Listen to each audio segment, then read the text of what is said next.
तो आतंकवाद के खिलाफ जंग में भारत से मुंह की खाने के बाद पाकिस्तान के प्रधानमंत्री शहबाज शरीफ अब प्रधानमंत्री मोदी की नकल करने की कोशिश कर रहे हैं। देखिए, लगातार नकल करने की कोशिश तब भी की गई थी जब तीनों सेना के प्रमुख यानी डीजीएमओ की तरफ से भारत में प्रेस कॉन्फ्रेंस हो रहा था, तो पाकिस्तान में भी कुछ इसी तरह की नकल की गई थी।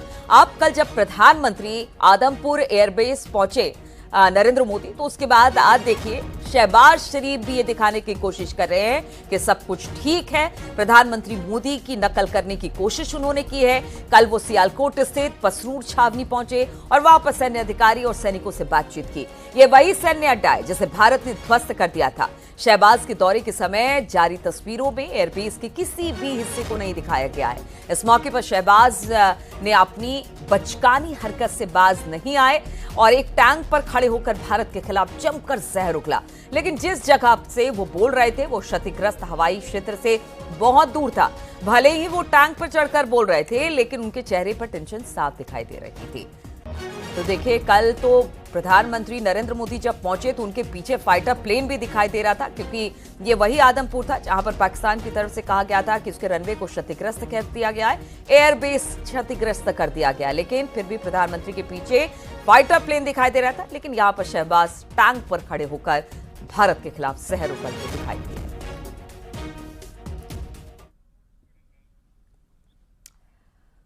और पाकिस्तानी सेना पर हमले का वीडियो बीएलए ने जारी कर दिया है। बीएलए का दावा है कि हमले में पाकिस्तानी सेना के 14 जवान मारे गए। 9 मई को पाकिस्तान की सेना के काफिले पर बीएलए ने हमला किया था। पाकिस्तान ने मारे गए सैनिकों की संख्या छिपाई थी, लेकिन अब बीएलए ने यानी बलूच आर्मी ने एक वीडियो जारी किया है और बलूच आर्मी ने कहा है कि किस तरह से उसने पाकिस्तान के 14 जवान मार दिए। 9 मई को यह घटना हुई थी। पाकिस्तान की सेना के काफिले पर बीएलए ने हमला किया था। पाकिस्तान ने तब अपने कितने सैनिक मारे गए इसे छिपाया था, उस संख्या को छिपाया था। लेकिन अब बीएलए ने यह वीडियो जारी कर कहा कि हां, हमने उनके 14 सैनिकों को मार गिराया था।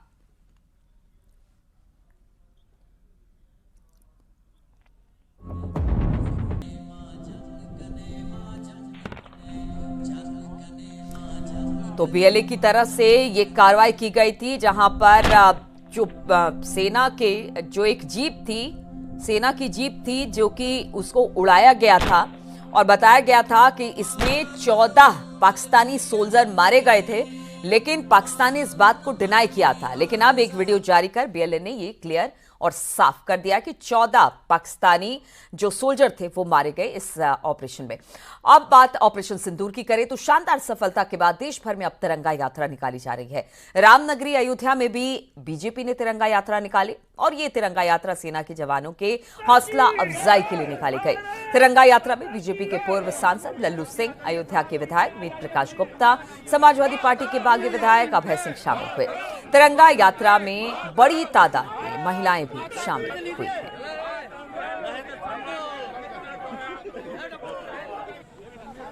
हमारे देश के सैनिकों ने माननीय मोदी जी के नेतृत्व में आतंकवादियों के अड्डों को नष्ट करने का काम किया है, क्योंकि हमारे देश की यह सोच है कि जिन लोगों ने अपराध किया उन्हीं अपराधियों को समाप्त किया जाए, आतंकवादियों को समाप्त किया जाए, किसी भी निरपराध नागरिक की हत्या न हो। इसलिए आतंकवादी अड्डों को हमारे वीर सैनिकों ने समाप्त करने का काम किया है। ऑपरेशन सिंदूर की ऐतिहासिक सफलता के बाद पूरा देश प्रफुल्लित है, हर्षित है और अपनी सेनाओं के लिए, तीनों सेनाओं के लिए ईश्वर से प्रार्थना करता है कि और अधिक शक्ति मिले और सेनाएं पूरे पराक्रम के साथ काम करें। जिस तरह से हमारी सेना ने काम करके पाकिस्तान को उसकी नापाक हरकतों का मुंहतोड़ जवाब दिया है, पूरे देश में आम जनमानस खुशी है, प्रफुल्लित है, हर्षित है, जिसके कारण हम सब लोगों ने तिरंगा यात्रा निकाली है। क्या संदेश देना? तिरंगा यात्रा का संदेश यही है कि पाकिस्तान को उसकी आतंकी घटनाओं का समय समय पर जवाब। अयोध्या की सड़कों पर भारतीय सेना के समर्थन में तिरंगा यात्रा निकली है। सिविल लाइन के गांधी पार्क से सैकड़ों की संख्या में बीजेपी के वरिष्ठ नेता, जिसमें नगर विधायक है, पूर्व सांसद हैं और इसके साथ ही समाजवादी पार्टी के बागी विधायक अभय सिंह भी शामिल हैं। और ये तिरंगा यात्रा भारतीय सेना के समर्थन में सड़क पर निकल चुकी है, जो चौक तक जाएगी। और इस दरमियान लगातार भारतीय सेना के समर्थन में, भारत के समर्थन में नारे लगाए जा रहे हैं। सैकड़ों की संख्या में लोग शामिल हैं, हाथों में तिरंगा है और यह तिरंगा यात्रा गांधी पार्क से निकलकर चौक तक के लिए रवाना हो चुकी है।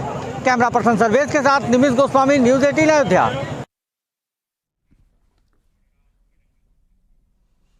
और जम्मू कश्मीर के पुलवामा जिले के त्राल में आतंकवादियों से मुठभेड़ जारी है। मुठभेड़ में जैश-ए-मोहम्मद से जुड़ा एक आतंकी कमांडर आसिफ शेख इस एनकाउंटर में मारा गया है। फिलहाल ऑपरेशन अभी भी जारी है और सुरक्षा बल इलाके की पूरी तरह से घेराबंदी कर तलाशी अभियान चला रही है।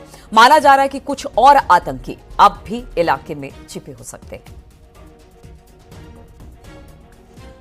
तो इस वक्त अलग अलग जगहों पर, जो जम्मू कश्मीर के बॉर्डर वाले इलाके हैं, जहां पर घुसपैठिए लगातार आतंकवाद फैलाने के लिए घुसते हैं, अब उन आतंकियों को ढेर किया जा रहा है। बताया जा रहा है कि त्राल सेक्टर में आसिफ शेख, जो कि जैश का कमांडर कहा जा रहा है, उसे मार गिराया गया है, जबकि कुछ आतंकियों के और छिपे होने की खबर भी मिल रही है, जिसको लेकर इस वक्त कॉर्डन ऑफ कर दिया गया है पूरे एरिया को। और इस वक्त सेना लगातार सर्च ऑपरेशन चला रही है और बताया जा रहा है कि जो आतंकवादी यहां वहां पर छिपे हुए हैं, उनको ढेर करने का काम इस वक्त सेना कर रही है।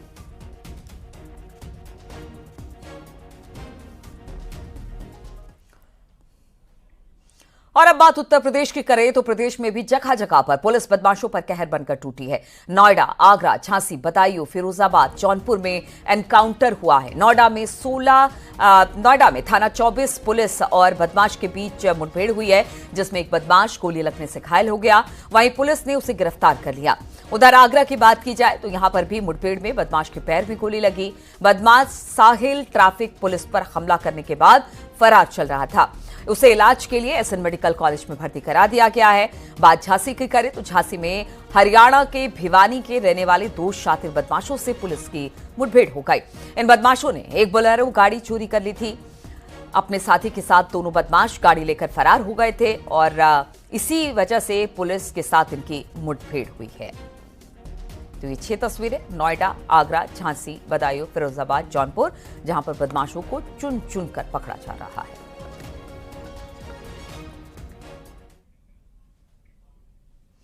और अब बात लखनऊ के पास हुए हादसे की करते हैं तो लखनऊ में भीषण सड़क हादसा हुआ। लखनऊ अयोध्या नेशनल हाईवे पर डंपर और कंटेनर में जोरदार भिड़ंत हो गई।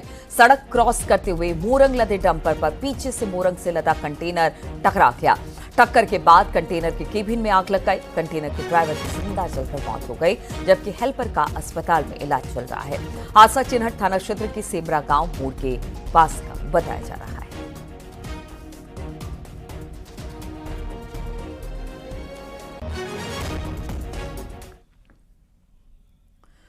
और नोएडा में आग का गोला बनी कार सवार ने किसी तरह से कूदकर अपनी जान बचाई। बताया जा रहा है कि सेक्टर 45 सदरपुर चौकी के पास ये घटना हुई है। मौके पर जैसे ही कार में आग लगी, दमकल विभाग को सूचना दी गई। दमकल विभाग की गाड़ियां मौके पर पहुंची और फिर आग पर काबू पाया गया, लेकिन तब तक कार पूरी तरह से जलकर राख हो चुकी थी। घटना में किसी के जनहानि होने की सूचना नहीं है।